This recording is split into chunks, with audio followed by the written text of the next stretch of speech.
Please stop whatever you're doing and go watch the Unwanted Undead Adventurer episode 2.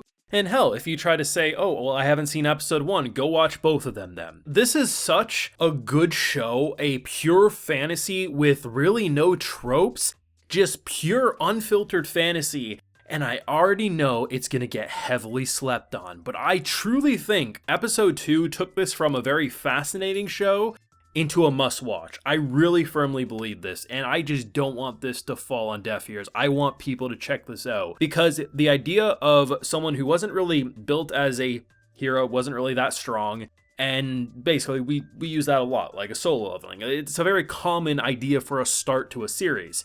Killing that fool, having him be brought back as a skeleton, evolves into a ghoul, and then in this episode, he introduces himself to this female Rena, who, I don't know, I thought maybe would be a spicy character, a little ferocious. No, like, good, kind-hearted girl. Everything about this, when you watch an episode, especially like the second one, where it's like, when I think out loud, I'm like, oh, she shouldn't be stupid and just drop her guard, because even if this thing's talking like a human, we're in a world where skeletons, monsters are gonna, like, who's to say a ghoul couldn't imitate human speech? She keeps her blade up the whole time. Even after he helps her, and even after she's kind of believing that this is actually a real person, she isn't an idiot, and she constantly is being skeptical without being a bitch about it. Every time I think, there's no way this show is going to feel more real than it is, we're looking at a ghoul for a main character. How are they going to make this feel super realistic? But if we were in a world like this, I feel like this is how it should be, and it's just, I can't get over how good of an episode this was.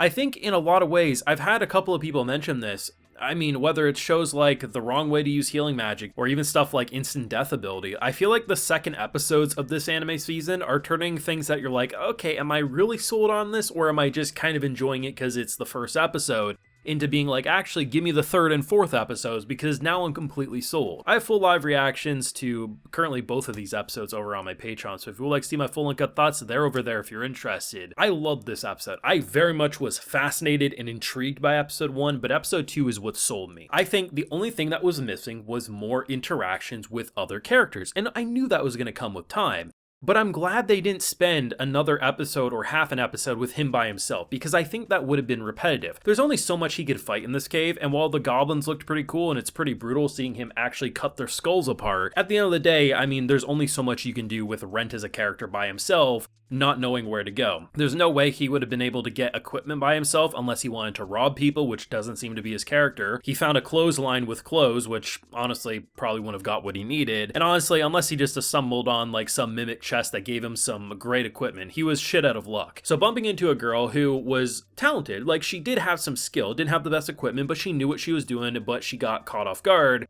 He comes in, saves her life, and just the idea that this is like what immediately sold me on this episode, when he's trying to approach her and to say like, hey, I'm Rent, I'm an adventurer, don't worry, it's okay. He sounds like a zombie. Like, that's what he sounds like. Yes, he does speak, be able to like kind of put words together into a sentence. At the end of the day, when he's like, Rent, Rent, Rent, he just sounds like a zombie approaching, before he collects himself and says, okay, my bad, let's put the weapon down, I apologize. And then she's like, wait a second, this is weird. I really enjoyed their interaction, because it wasn't until near the very end of this episode where she can put down her sword and not be fearful of him. And it makes sense. If you're in a world where you could be fighting things that have, you know, their flesh ripped off, I mean, it doesn't matter if this thing's speaking to you 1 minute. What if it loses its mind and then attacks you like a zombie or a wolf on its prey, right? So she's very cautious, but she's not heartless. She's like, okay, this does seem to make sense, but as I'm leaving the cave, I'm going to keep my back towards the outside because I need to make sure you don't jump me. It's not about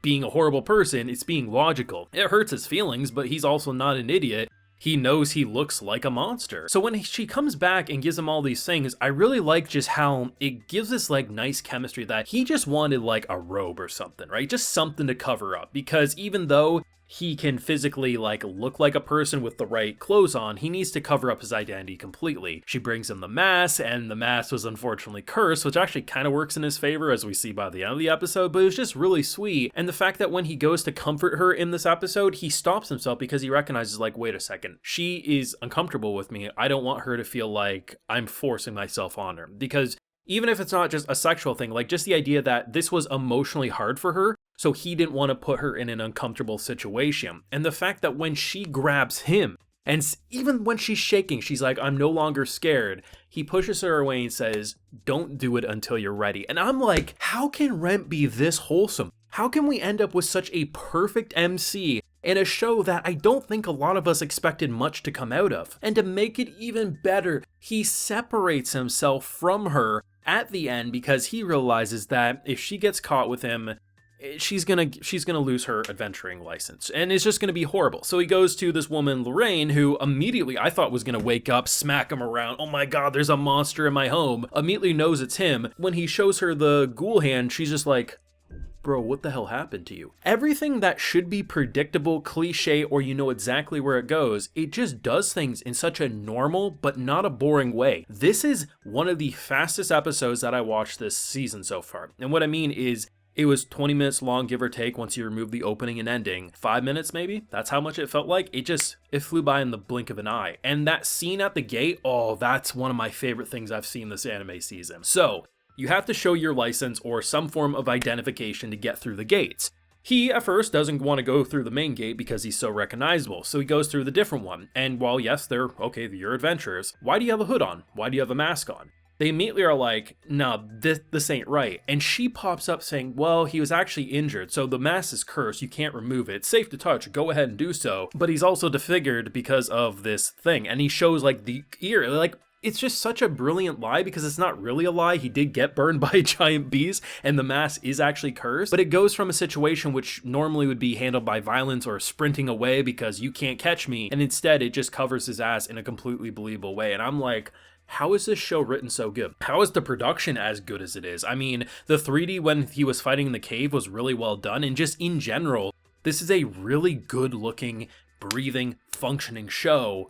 I need more. And like, while I get not every anime is going to be for everyone, I mean, shows like The Faraway Paladin or a show like this are just so different. They're a fresh, new, it feels like walking out after winter is all said and done and we get that first breath of spring weather. And I'm like, where has this been all my life? And now that I don't have Faraway Paladin to watch because it ended last season, this is the perfect show to kickstart my love for the pure fantasy genre once again. And I absolutely need more. Please don't let this show go undervalued. I love to keep covering it on YouTube, but I have no idea if the demand's gonna be there, but I'll do my best. Let me know your thoughts and feelings though down below. Leave a like if you enjoyed, subscribe if you're around here. Of course, ring that bell so you can get notified when I upload more of the channel. And like I mentioned, we have a full live reaction over on my Patreon. And hey, while you're over there, you also get a video shout out. So today we have Michael Latham, Sleeping Night, Uzix, Tamara Burt, Riptides, and Callum Relsfor. So I appreciate the support, everyone. Please take care. Have a good one.